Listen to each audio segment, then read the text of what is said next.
Wahabi ini kerjanya menyalahkan orang. Pokoknya apapun salah bagi mereka. Jadi cuma bener sih Bi, kata orang Madura itu. Selain salah kepi, salah semua. Setelah kita teliti, setelah kita kaji, ternyata ya bukan karena mereka paham, bukan. Tapi karena mereka gagal paham. Hampir persoalan-persoalan yang mereka salahkan itu bukan karena mereka pintar, tapi karena mereka gak tahu. Assalamualaikum warahmatullahi wabarakatuh. Alhamdulillahirabbil alamin wassalatu wassalamu ala asrafil anbiya'i wal mursalin amma ba'du. Ikhwan akhwat fillah, saudara-saudara yang saya hormati, rekan-rekan kita yang saya hormati, saudara-saudara yang saya hormati, pada malam ini kita bersama-sama mengikuti bedah buku dengan judul Wahabi Gagal Paham. Dan ini bukunya cukup tebal, yaitu sebanyak 638 halaman. Dan buku ini terdiri dari 16 bab dan membahas secara terperinci baik berkaitan dengan akidah dan amaliyah yang dilakukan oleh Ahlussunnah wal Jamaah dan bagaimana melihat kelompok yang disebut namanya Wahabi pemahaman ini. Terjadi diskusi yang panjang. Dan buku ini adalah merupakan kumpulan tulisan-tulisan beliau yang beraneka ragam, ada yang di FB, ada yang di web, dan makalah-makalah kemudian oleh penerbit Sirogiri dijadikan buku menjadi buku yang diberi judul yang cukup menantang, judulnya Wahabi Gagal Paham dari Amaliyah hingga Akidah. Nah, kita tahu bahwa narasumber kita ini tidak diragukan lagi keilmuannya beliau ini. Beliau ini adalah orang yang fokus mengkaji Ahlussunnah wal Jamaah. Kita kalau melihat di belakang kitabnya ini, ngelihat aja sudah bingung, apalagi membacanya, kira-kira begitu. Dan beliau ini cukup panjang mencari ilmu ini. Menurut biodatanya itu, beliau ini lahir lahir tanggal 1 Juli. Ini sebentar lagi ini dia ulang tahun ini ya. Tanggal 1 bulan Juli tahun 1975. Dan beliau ini menyelesaikan SD dan MI di Jember, kemudian meneruskan Sirogiri pada tahun 1986 sampai 2004. Nah, beliau ini cukup panjang melakukan perjalanan mencari ilmu, dan beliau itu fokus mengkaji tentang Ahlussunnah wal Jamaah. Dan beliau ini juga banyak menulis baik di media sosial dan juga menulis buku dan juga ceramah, bukan hanya di Indonesia, tapi di negara-negara tetangga. Dan tidak berhenti di situ. Ini adalah pendebat. Mungkin kalau dulu disebut mungkin Hujatul Islam lah, kira-kira begitulah gitu kalau dulu. Tapi kalau sekarang nggak punya gelar Hujatul Islam mungkin tidak bisa lah, kira-kira begitulah. Jadi kalau dulu Imam Ghazali ini kalau berdebat tentang Ahlussunnah wal Jamaah kan selalu mengalahkan lawan bicaranya. Nah, mungkin beliau ini. Dan ini tidak tanggung-tanggung. Dia berhadapan dengan tokoh-tokoh ya sebelah, mulai dari Firanda itu sudah berhadapan. Kemudian juga bahkan dengan tokoh ilmu sendiri, dengan Said Aqil Siraj itu sudah berhadapan, dengan Ulil Absar sudah berhadapan. Jadi la yusaku baruhu katanya orang Arab, sudah nggak bisa tertandingi. Nah, malam ini kita bahagia bisa bertemu dengan beliau langsung, mendengarkan langsung tentang buku ini, dan mungkin nanti diskusinya lebih berkembang. Dan sekali lagi kita ini mendiskusikan pemikiran, tidak kepada pergerakan. Itu lain diskusi kita. Itu yang pertama. Yang kedua, kita membicarakan tentang pemikiran, bukan individu. Jadi di sini bukan untuk ajang saling untuk menghina. Tapi pertemuan kali ini yang disampaikan nanti khusus dengan buku yang membicarakan tentang bagaimana pemikiran Wahabi dan bagaimana beliau itu menjelaskan kelemahan-kelemahannya.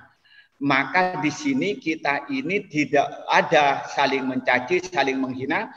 Tapi kalau ada yang dianggap pemikiran Kiai Haji Muhammad itu sini tidak cocok, persilakan dibantah. Dan saya mengharapkan juga di antara peserta ini yang siap untuk menyampaikan argumen-argumen yang setimpal menurut saya begitu. Maka lebih singkatnya kami persilakan kepada Kiai Haji Muhammad Idrus untuk menyampaikan pikiran-pikirannya secara singkat, karena nanti saya ingin lebih banyak diskusi daripada beliau ini sehingga lebih menarik nanti disampaikan dan lebih tajam analisa-analisanya. Persilahkan Kiai. Assalamualaikum warahmatullahi wabarakatuh. Bismillahirrahmanirrahim. Alhamdulillah wassalatu wassalamu ala Rasulillah Sayyidina Muhammad ibn Abdillah wa ala alihi wa sahbihi ajma'in, amma ba'du. Saudara-saudaraku, para peserta live ya, yang bersama Al-Ustaz Dr. Kiai Haji Abdul Batul Nafis, dan dalam rangka bedah buku Wahabi Gagal Paham jilid 1.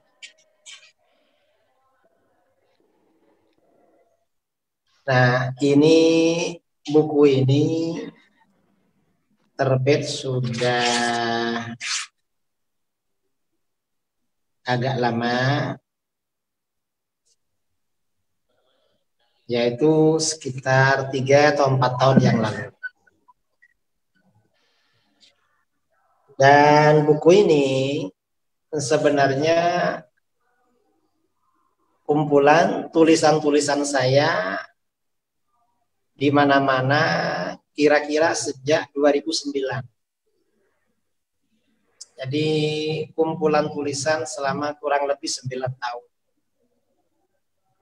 Biasanya dulu setiap ada persoalan saya menanggapi melalui tulisan.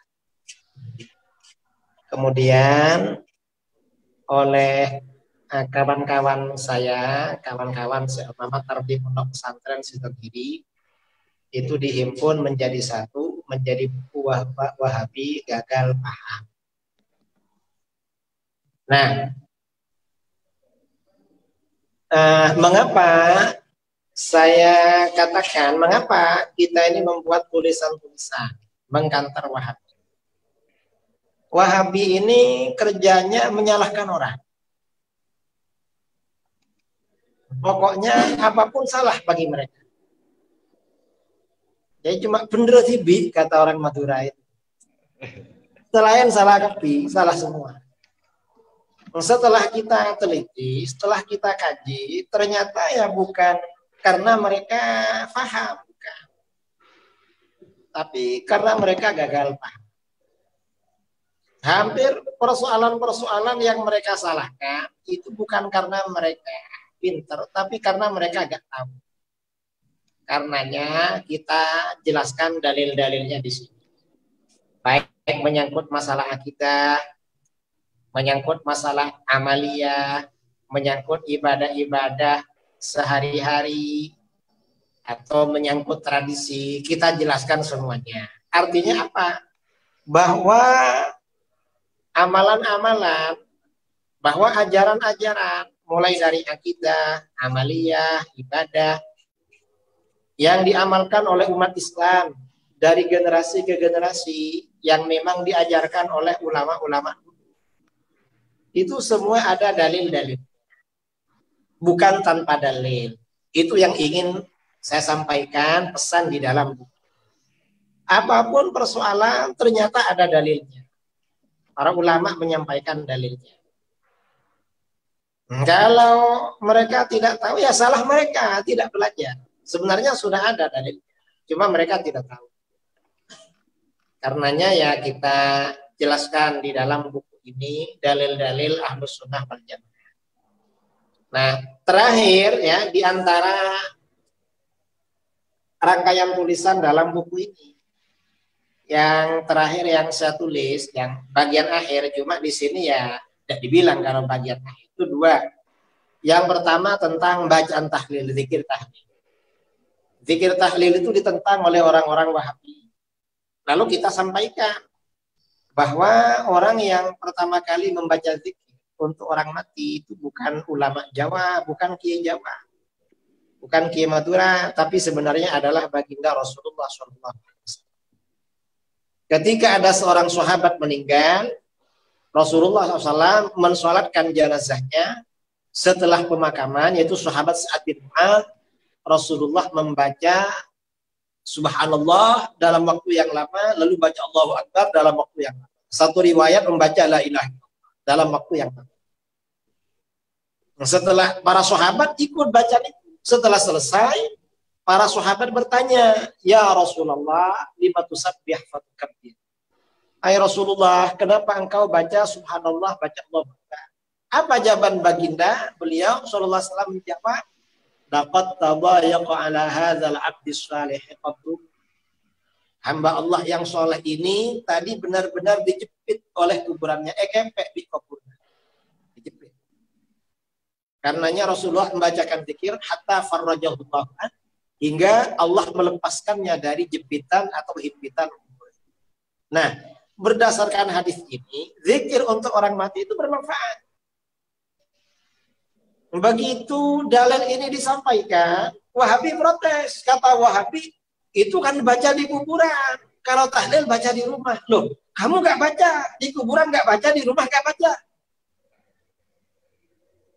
Kata mereka, mestinya ya baca di kuburan. Kita di kuburan baca, di rumah baca. Mengapa begitu? Karena di dalam agama, mendoakan orang mati seperti sholat jenazah. Ketika memang ada di depannya, kita sholat di situ. Tapi ketika yang meninggal berjauhan, Imam Bukhari meriwayatkan ketika An-Najasyi Raja Habash meninggal di Ethiopia, Rasulullah sholat jenazah dari Madinah. Itu namanya sholat wajib. Jadi mendoakan jarak jauh itu juga nggak apa-apa. Kadang kita mendoakan orang, di depan kita doakan. Nggak ada, kita doakan dari jauh. Itu namanya ad-du'a bi dhahril ghaib. Dan itu mustajab, dikabulkan oleh Allah. Jadi di dalam agama gak ada masalah. Mereka ini bikin masalah. Kemudian lagi, di antara catatan terakhir yang di sini adalah tentang dalil sholawat nariyah.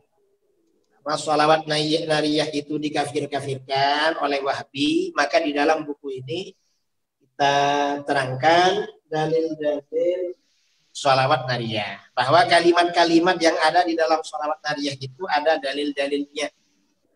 Dan kalimat-kalimat itu merupakan gambaran keagungan Rasulullah SAW, di mana keagungan itu oleh para ulama disimpulkan dari ayat-ayat Al-Quran, hadis-hadis sahih, dan kisah-kisah di dalam sirah Nabawi. Cuma ya orang Wahabi gak tahu, sedikit-sedikit bilang syirik, sedikit-sedikit bilang kafir.